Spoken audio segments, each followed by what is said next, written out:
আমরা সবাই স্রষ্টার আল্লাহ পাকের ভগবানের গডেরই বলুন যিশুরই বলুন গোলাম চাকর সেবক।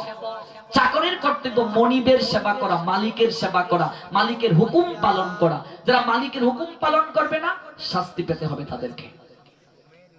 কাজেই সেবক হরিদাস দাস্য ভাবতেন। অনেক দিয়েছ, আমার মন বলছে প্রভু তুমি আর বেশি দিন জগতে থাকবে না, লীলা সংবরণ করে চলে যাবে। তোমার পৃথিবীতে আমি ছাড়া কোটি কোটি ভক্ত আছে। প্রভু গো, আমার ভুবনে তুমি ছাড়া তো আমার আর কেউ নেই। আমার ভুবনে তুমি ছাড়া আর কেউ নেই। তোমার ভুবনে আমি ব্যতীত কোটি কোটি তোমার ভক্ত আছে, তোমার লীলাতে তারা সহায়তা করে। আমি যে তোমাকে বড় ভালোবাসি, তুমি ছাড়া তো আমার আর কেউ নেই। তুমি যদি আমার আগে চলে যাও, আমি যদি মারা যাই প্রভু, কারণ এই হিন্দু সমাজে তখন জাতিভেদ ছিল। ছোট জাতকে দেখলে স্নান পর্যন্ত করত, এইদিকে অগ্রসর হওয়া যেত না। এগুলো আমি আবারও বলছি, আমাদের সনাতন ধর্মে এগুলো নাই। এগুলো মানুষেরা সৃষ্টি করেছে নিজেদের স্বার্থ সিদ্ধির জন্য। টাইটেল সনাতন ধর্মে নাই। অমুক তালুকদার, অমুক রায়, অমুক পুরকায়স্ত, অমুক মুদক, অমুক দেবনাথ, শাস্ত্রে কোনো টাইটেল নেই। আবারও বলছি, আপনি ত্রেতা যুগে যান, রামের সঙ্গে কোনো টাইটেল আছে? লক্ষণ কোনো টাইটেল আছে? দুর্যোধন টাইটেল আছে? কর্ণ টাইটেল আছে? দাপড়ে যাও, কৃষ্ণ টাইটেল আছে? বলরাম টাইটেল আছে? কংস টাইটেল আছে? জরাসন্ধ টাইটেল আছে? শিশুপাল টাইটেল আছে? নেই। আসলে কোত্থেকে টাইটেল? আমরা সৃষ্টি করেছি নিজেদের স্বার্থের জন্য, মানুষকে নিচে রেখে শোষণ করার জন্য। আজকে আমরা এগুলো ধর্মের নামে চালিয়ে দিচ্ছি। সনাতন ধর্ম এতটা উন্নত, প্রত্যেকের মাঝে স্রষ্টাকে উপলব্ধি করে। এই জন্য সনাতনীরা কাউকে দেখলে দুহাত এমন করে নমস্কার বলে। অর্থাৎ মানে কি, তোমার ভিতরে ভগবানের যে অংশ, অংশ মানে কি, ধার্মিক মুসলমানেরা বলে রুহু, আত্মা। আমরা বলি আত্মা, ওরা বলে রুহু। ওই রুহু যদি দেহ ছেড়ে চলে যায়, valueless body, out of soul, no existence body, your body is lying the floor, touch the body smelling the river, causes the body valueless, out of soul, the soul exchange to other body, the body valueless, all time the soul adolescence, all time the soul evergreen, all time the soul universal truth, otherwise the body valueless, মূল্য নাই। all time adolescence মানে যৌবন প্রাপ্ত, evergreen চির সতেজ soul. ওই soul মানে আত্মা। ওই আত্মাকে জানা প্রতিটা ধর্মই বলছে, discover yourself, know the self. নিজেকে চিনো, নিজেকে জানো। আমার মাঝে এবং প্রত্যেক ধর্মের একই কথা আছে। আমাদের মাঝে যে আত্মা আছে, যে আত্মা চলে গেলে আমি মরা, ডেড বডি, এটাকে কেউ রুহু বলে, কেউ সোল বলে, কেউ আত্মা বলে। আমরা আত্মা বলি। সনাতন ধর্মাবলম্বীরা একে অপরকে দেখলে এরকম দুটি হাত জোড় করে বলে নমস্কার। মানে কি? অর্থাৎ আমার আপনার মাঝে ভগবানের যে অংশ আত্মা রূপে আছে, তার প্রতি এই মস্তককে অবনত করা হয়। অনেকে বলেন স্রষ্টা ব্যতীত তো কাউকে সেজদা মানে মাথা নত করা ঠিক নয়, কিন্তু সনাতন দর্শন প্রত্যেকের মাঝে স্রষ্টাকে উপলব্ধি করে। অর্থাৎ প্রত্যেকের হৃদয়ের মাঝে স্রষ্টার শক্তিকে অনুভূত করে। অর্থাৎ কোন মানুষকে, কোন জীব সত্তার প্রতি সনাতন ধর্মাবলম্বীরা মাথা নত করে না। তার মাঝে যে ঈশ্বরের শক্তি রয়েছে, সেই শক্তির প্রতি সনাতন ধর্মাবলম্বীরা মাথাকে নত করে। কনসেপ্টটা ক্লিয়ার হওয়া প্রয়োজন। ভালো করে ক্লিয়ার হন। কোন জীব সত্তাকে, যেমন অমুক প্রভু, প্রভু মানে তো ভগবানকে বলা হয়। কোন মানুষকে কেউ প্রভু বলে? প্রভু মানে তো মনিব। হুজুর, হুজুর মানে তো প্রভু। তার মানে কি আমরা কি তাকে বলছি? না, তার মাঝে যে আত্মা আছে, ভগবানের অংশ আছে, তার প্রতি সম্মান প্রদর্শন করছি। এবার কেউ যদি মনে করে আমি প্রভু, তাহলে সে মূর্খ, তার অপরাধ হয়ে যাবে। তার মাঝে যে স্রষ্টার শক্তি রয়েছে, যে শক্তি চলে গেলে বলো হরি হরি বল, ইন্না লিল্লাহি ওয়া ইন্না ইলাইহি রাজিউন। যে শক্তি চলে গেলে কি হবে? মরে যাবে তুমি, কিচ্ছু নাই তোমার। ঘুমিয়েছ গিয়ে, চোখটা যদি খুলে সকাল, আর যদি না খুলে পরকাল। চোখটা বন্ধ করে চারিদিক সব অন্ধকার, কিছুই দেখা যাবে না। জন্ম দিয়েছে তোমাকে পড়ে, ক্ষমতা দেখিও না। নাম রেখেছে পড়ে, আহার মুখে প্রথম তুলে দিয়েছে পড়ে, শিক্ষা দিয়েছে তোমাকে পড়ে। মরবে, গরম জলে স্নান করিয়ে দোলনায় চড়িয়ে শ্মশানে নিয়ে যাবে, শেষ ঠিকানায় নিয়ে যাবে পড়ে, মুখে আগুন দেবে পড়ে। শ্রাদ্ধটা পড়ে করবে, শ্রাদ্ধের খাবারটাও পড়ে খাবে। তোমার কি আছে ভেবে দেখো, তোমার কি আছে জগতে? কিচ্ছু কি নাই। কাপড়টাও নিয়ে আসো নাই জগতে, কিছু নিয়েও যাবে না। একা এসেছো, একা যাবে। কেবল সৎ কর্ম সঙ্গে যাবে। জগতে কি ভালো কর্ম করে গিয়েছো, সঙ্গে যাবে। কেউ মরলে বলি অমুক মরছে, শয়তান ডাক বিদায় হইছে। আর কেউ মরলে চোখের জল ফেলি, একটিবার শেষ দেখা তাকে দেখে আসি। এটাই জগতের বুকে টিকে থাকে, আর কিছু টিকে থাকে না। আর কিচ্ছুটি টিকে থাকবে না জগতে, এটাই টিকে থাকবে। তুমি কি করে গিয়েছো, কার মনে দাগ লাগিয়ে দিয়ে গিয়েছো, কার জন্য কাজ করে যেতে পেরেছো, ভালো কাজ, যেন তুমি চলে যাওয়ার পর সবাই তোমার নামে তোমাকে স্মরণ করে চোখে জল ফেলে, তাহলে তুমি সার্থক। তুমিও রবে না, আমিও রব না, দুদিনের দেখা ববে। ও মনরে,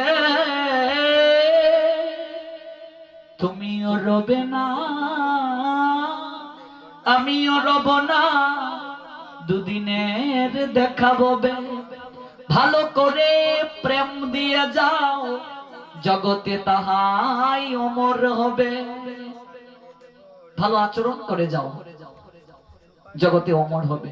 স্পিড বোট দিয়ে সেদিন আসছিলাম কুলিয়ারচর থেকে বাঙ্গালপাড়া, 15 মিনিটের রাস্তা। দুই মাতাজি বসছে স্পিড বোটের মাঝে, এক মাতাজি আরেক মাতাজির চুল ধরে টান শুরু করে দিয়েছে। আমি বললাম, মাগো 15 মিনিটের জন্য জার্নি করছো স্পিড বোটে, এক জায়গায় বসতে পারে না, চুল ছেঁড়াছিড়ি শুরু করে দিয়েছো। এই যে সফর, এই স্পিড বোটের এই জগৎটাও একটা সফর। এসেছো এখানে, মা বাবা পেয়েছো, ভাই বোন আত্মীয় স্বজন পেয়েছো, চুল ছুড়াছুরির জন্য আসনি।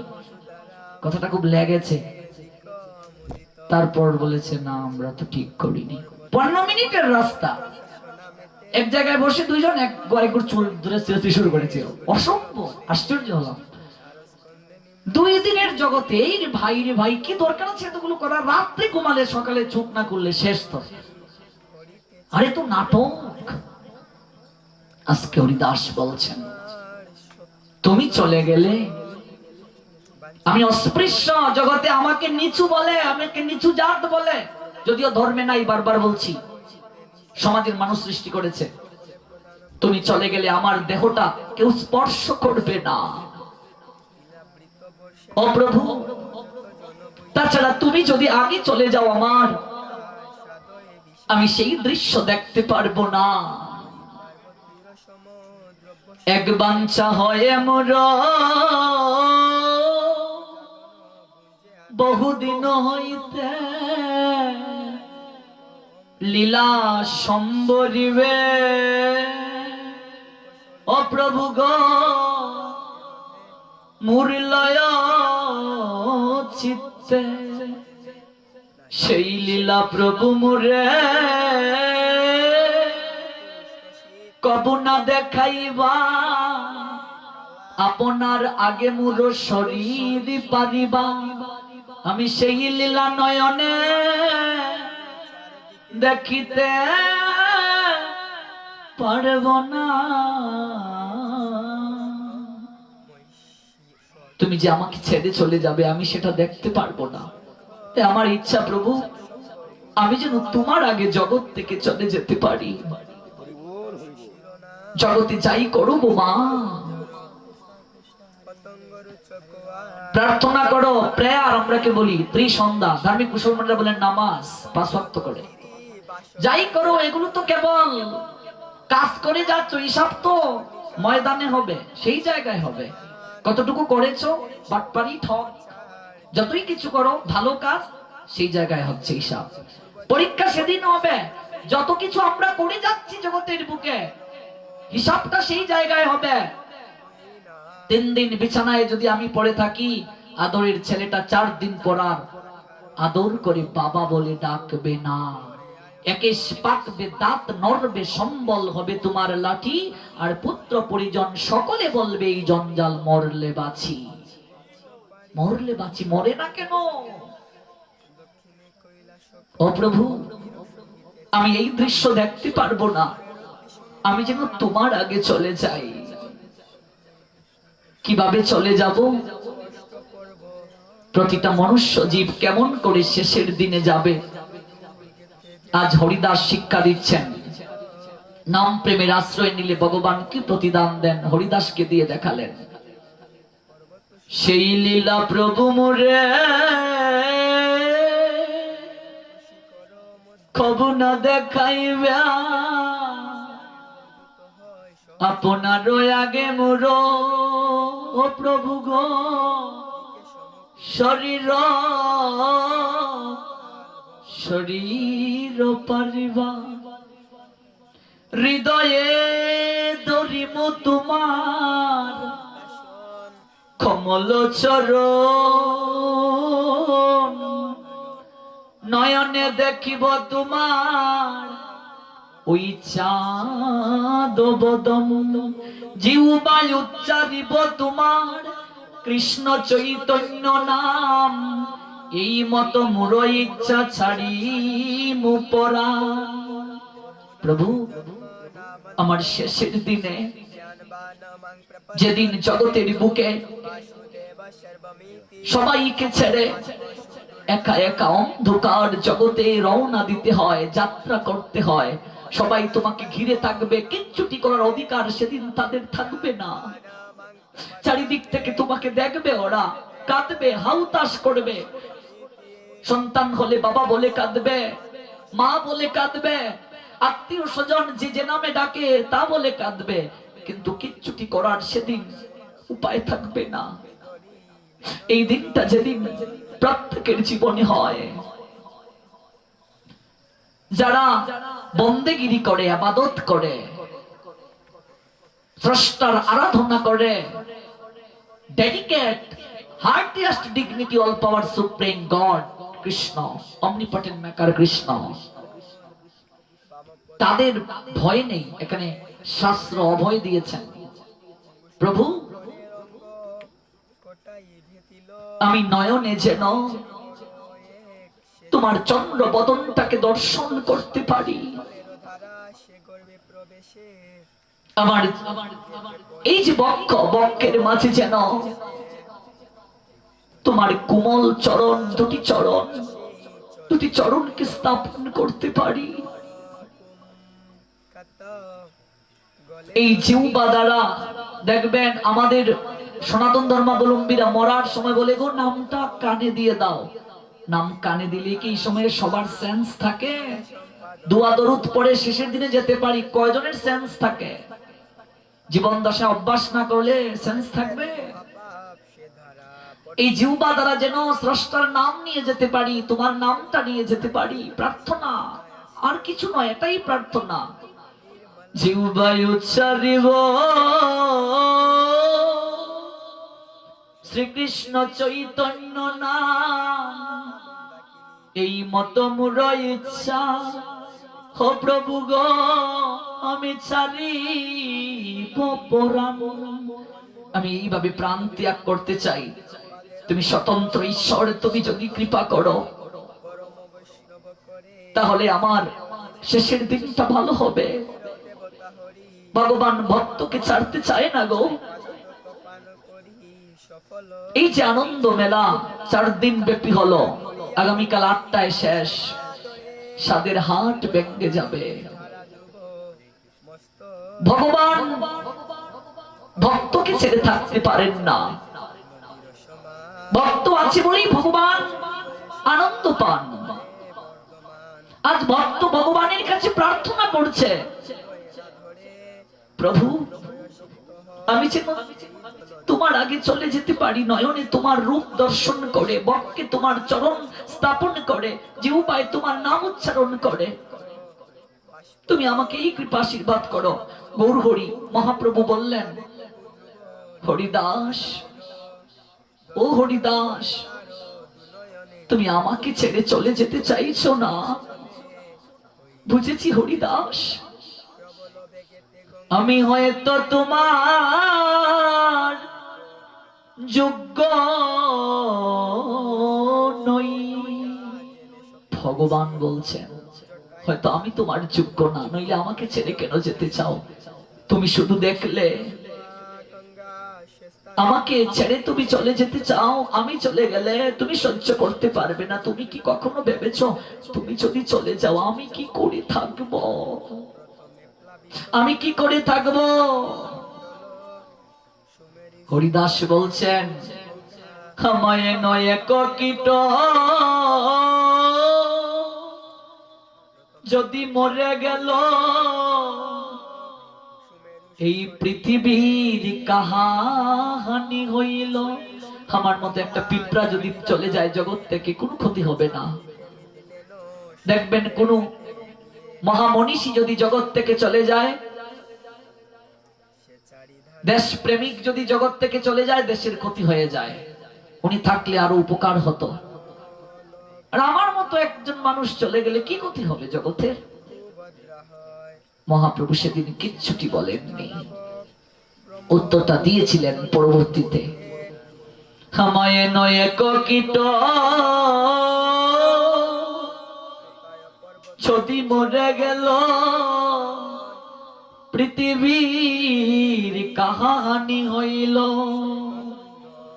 আমার মতো একটা কীট যদি চলে যায়, পিঁপড়া যদি চলে যায়, জগতের কোনো ক্ষতি হবে না।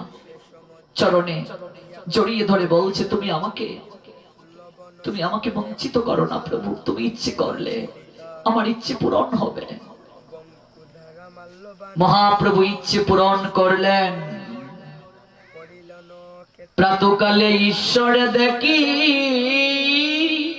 সব ভক্ত লইয়া হরিদাসের নিকটে, ও প্রভু শীঘ্র করিয়াইলা। হরিদাস বন্দিল প্রভুর আর সকল বৈষ্ণবের চরণ। হরিদাসের নিকটে আসি প্রভু দিলেন দর্শন। প্রভু কহে, হরিদাস কহ সমাচার। হরিদাস কহে, প্রভু যে কৃপা তোমার। সমাচার মানে বার্তা, সংবাদ বলো প্রভু, তোমার ইচ্ছা যা হবে। সমস্ত ভক্তরা অঙ্গনে কীর্তন করছেন, বক্রেশ্বর পণ্ডিত নর্তন করছেন, নাচছেন। গৌর নামে নাচতে হবে পাগলের মতো। রামানন্দ সার্বভৌম সবার আগে নাচছেন। সবাই হরিদাসের গুণের মহিমা শ্রবণ করছেন, কীর্তন করছেন। কেউ কেউ সমস্ত ভক্তের চরণ বন্দনা করছে। হরিদাস মহাপ্রভু হরিদাসকে কি করলেন? নিকটে ডেকে আনলেন। কাছে এসো হরিদাস। মহাপ্রভু হরিদাসের দিকে তাকিয়ে আছেন অপলক নেত্রে। হরিদাস নিজাগ্রেতে প্রভুরে বসাইলা, নিজ নেত্র দুই বৃঙ্গ মুখ পদ্মে দিলা। সহৃদয়ে আনি ধরিল প্রভুর চরণ, সর্বভক্তের চরণ দুলি মস্তকে করিল লেপন। সমগ্র ভক্তের চরণ দুলি মস্তকে লেপন করেছে। বক্ষের মাঝে গৌর হরির চরণ এনে স্থাপন করেছে। নয়নে গৌর হরির দিকে তাকিয়ে আছেন। টপ টপ করে মহাপ্রভুর চোখ বেয়ে জল ঝরছে। যেন এই দেখা তো শেষের দেখা, আর দেখা হবে না। গৌর হরির যেন মনে পড়ে গেল সেই কথা। কোন কথা? নিতাই চাঁদকে জড়িয়ে ধরে বলেছিলেন, জন্মের মতো বিদায় হইয়া যাই রে ভাই রে নিতাই। ওরে ওই দেখা তো শেষের দেখা, আর তো দেখা নাই রে। সেই যেন অন্তিমের কথা মনে হয়ে গেল সমস্ত ভক্তদের যারা কীর্তন করছে, এমন করি তো একদিন সবাইকে যেতে হবে। সমস্ত ভক্তদের চোখ জলে টপ টপ করছে, ঝরে পড়ছে কারো। নামের সহিত প্রাণ